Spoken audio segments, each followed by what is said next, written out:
Good morning, students. Today we are going to continue our new chapter Combustion and Flame.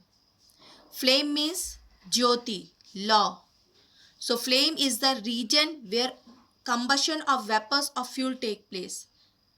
What is the meaning of this? That जब आप candle जलाते हैं तो आप देखते हैं कि उसके ऊपर ज्योति लौ बनती है.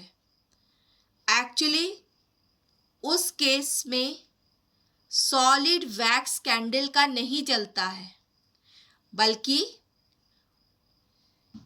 उसकी गर्माहट से वैक्स पिघल जाता है और वेपर का फॉर्मेशन करता है. ये वही वेपर है जो जल करके फ्लेम बनाता है. बात समझ में आई कि जो लौ होती है वो कोई सॉलिड या लिक्विड सब्सटेंस का के जलने से नहीं बनता है, बल्कि गर्माहट में जो वेपर बनता है वो वेपर जलता है और फ्लेम का फॉर्मेशन होता है. ठीक है. Now example, kerosene oil burns with a flame as it changes into vapor on heating. है ना. तो केरोसिन ऑयल भी हमको फ्लेम देता है. एक्चुअली उसका जो वेपर होता है वो जलता है. इसी तरह से वैक्स भी वेपर में कन्वर्ट हो जाता है और यही वेपर जलता है. Now the colour of flame depends on the nature of burning substance. तो जो सब्सटेंस जल रहा है उसको कितनी ऑक्सीजन मिल रही है, क्या टेम्परेचर है, इस बात पे ही फ्लेम का फॉर्मेशन होता है. इस पिक्चर में आप देखिए, इसमें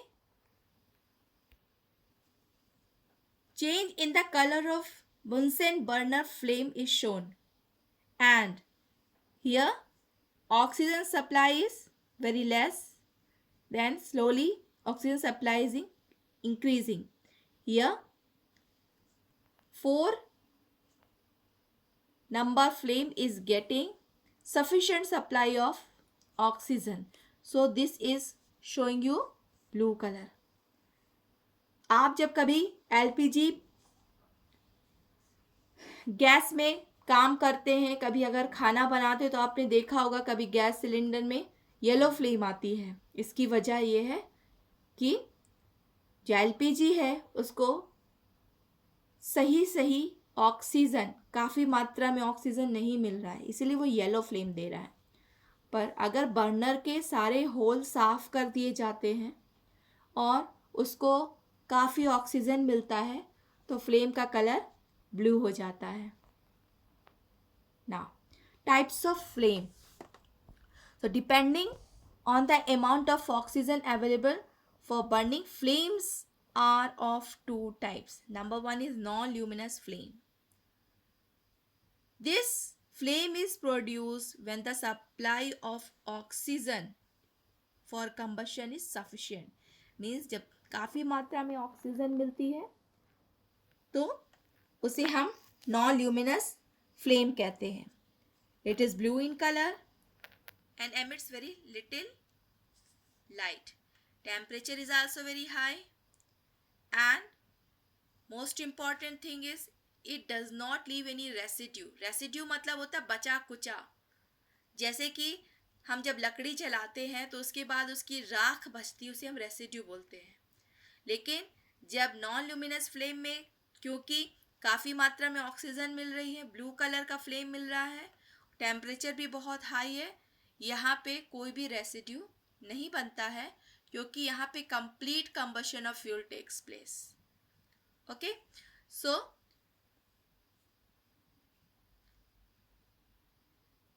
second one is the luminous flame. So luminous flame is produced when the supply of oxygen for combustion is insufficient. काफ़ी मात्रा में जब ऑक्सीजन नहीं मिलता है तो ल्यूमिनस फ्लेम का फॉर्मेशन होता है. It is yellow in colour, brighter then the blue flame. Okay, temperature is also lower compared to non-luminous flame, and it leaves black soot. Soot means carbon particles, unburned carbon particles. ठीक है, क्योंकि इसमें oxygen supply नहीं होता है तो ये black colour soot means unburnt carbon particles देता है due to incomplete combustion of fuel. We are going to see the next topic, how does a candle burn. आपको पता है कैंडल वैक्स से बनता है. वैक्स एक पैराफिन वैक्स होता है, मीन्स वो हाइड्रोकार्बन का बना होता है जिसमें कार्बन एंड हाइड्रोजन प्रेजेंट है. और हाइड्रोकार्बन क्रूड ऑयल से आता है, कच्चा तेल से आता है. आप कोल एंड पेट्रोलियम के चैप्टर में पढ़े थे कि क्रूड ऑयल को जब हीट करते हैं तो अलग अलग टेम्परेचर में अलग अलग सब्सटेंस मिलता है, जैसे कि केरोसिन, पेट्रोल, डीजल, है ना. और सॉलिड वाला सब्सटेंस सबसे लास्ट में ऑब्टेन होता है, उसमें से ही वैक्स भी है, कोल तार है. और गैस फॉर्म में आपको पता है मीथेन नेचुरल गैस मिलती है. ओके, इस प्रोसेस को फ्रैक्शनल डिस्टिलेशन बोलते हैं. नाउ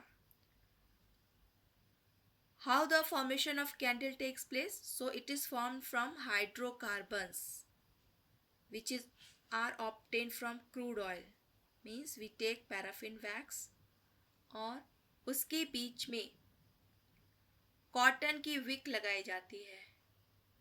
मीन्स विक मीन्स जिसकी बीच की पाती है जिसको जलाते हैं. ठीक है, जब हम इसे जलाते हैं, जैसे इसको इग्निशन पॉइंट मिलता है, इसका minimum temperature in which it catch fire, तो वो जलने लगता है. As a lighted match stick is brought near the wick of candle, the wax in the wick vaporise and begins to burn. मतलब जब हम उसे, जैसे ही ये कैंडल इग्निशन पॉइंट को पहुंचता है और जब वो कैंडल गर्म हो जाती है तो उसमें वेपर का फॉर्मेशन होता है. और आपको पता है कि कैंडल की जो फ्लेम होती है वो उसके वेपर के जलने की वजह से होती है. Okay, now the wax vapour burn with a luminous flame. We are going to see activity 4. Aim is to prove that when a candle burn, it is the wax vapor that burn and not the liquid or solid.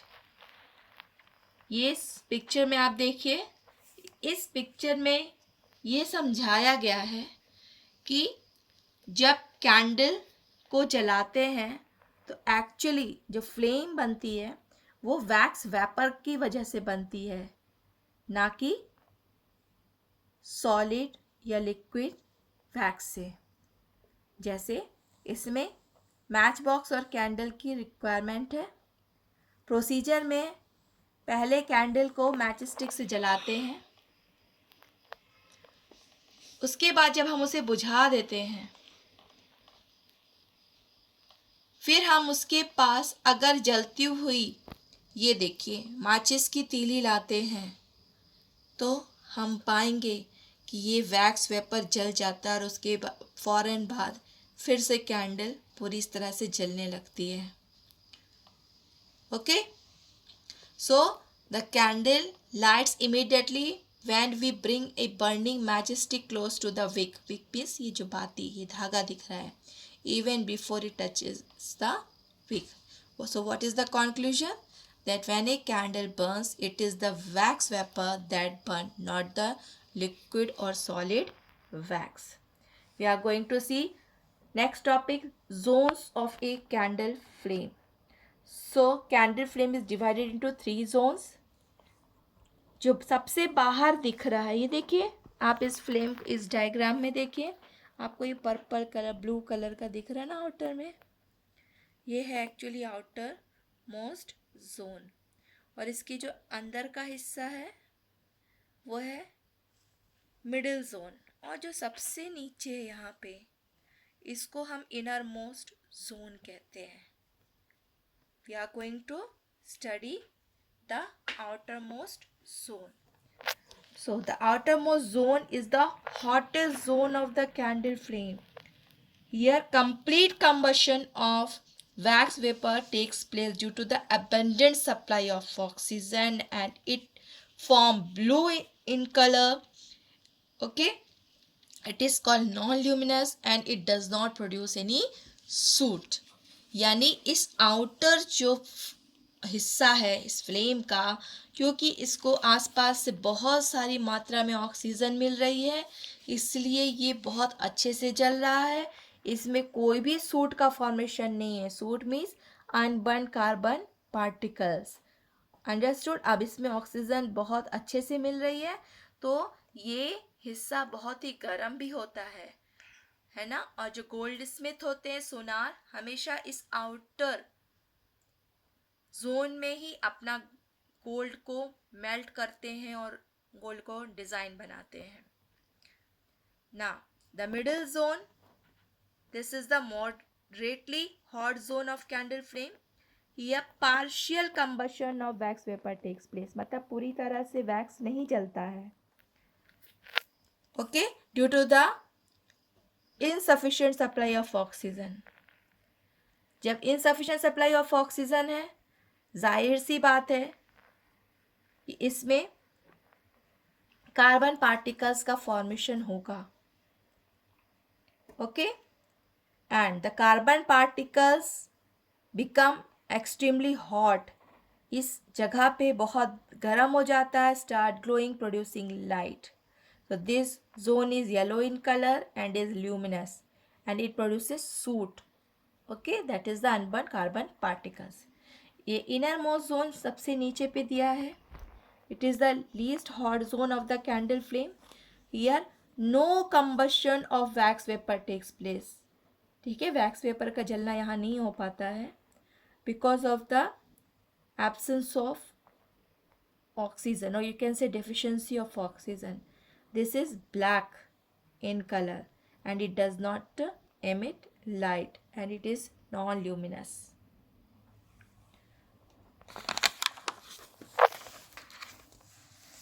Let us see activity 5. Our aim is to prove that unburned carbon particles are present in the middle zone of the candle flame. ठीक है, so ये पता लगाने के लिए कि unburn carbon particles middle of candle flame में रहता है, इसके लिए हमें एक ग्लास स्लाइड चाहिए. ग्लास स्लाइड एक रेक्टेंगुलर शेप का कांच का पतला सा बना रहता है. And a pair of tongue means एक संसी एंड ए बर्निंग कैंडल, जलती हुई कैंडल चाहिए. Now here you have to hold glass slide with the help of tongue and you have to bring this over the luminous or the middle zone of the flame. Okay, when you will remove this glass slide after some time, you will observe a deposit of black soot in the form is formed on the surface of the glass slide, है ना. तो deposit में क्या हुआ, आपको ये black colour का जो सूट मिलेगा, अनबर्न कार्बन पार्टिकल्स, है ना. And this is actually formed in the middle zone of the candle flame. जो आप लोगों ने कभी देखा होगा, कुछ लोग ड्राई काजल बनाते हैं छोटे बच्चों की आँखों में लगाने के लिए, तो वह ऐसे ही करते हैं. रुई की बाती बनाते हैं और उसे घी या सरसों के तेल में लेकर जलाते हैं और चम्मच को उसके ऊपर ऐसे ही रख देते हैं मिडिल जोन पे. तो वहाँ पे जो काला ब्लैक अनबर्न कार्बन पार्टिकल्स का, दैट इज सूट का डिपोजिशन हो जाता है. उसी को ही काजल के रूप में यूज़ करते हैं. Okay, thank you.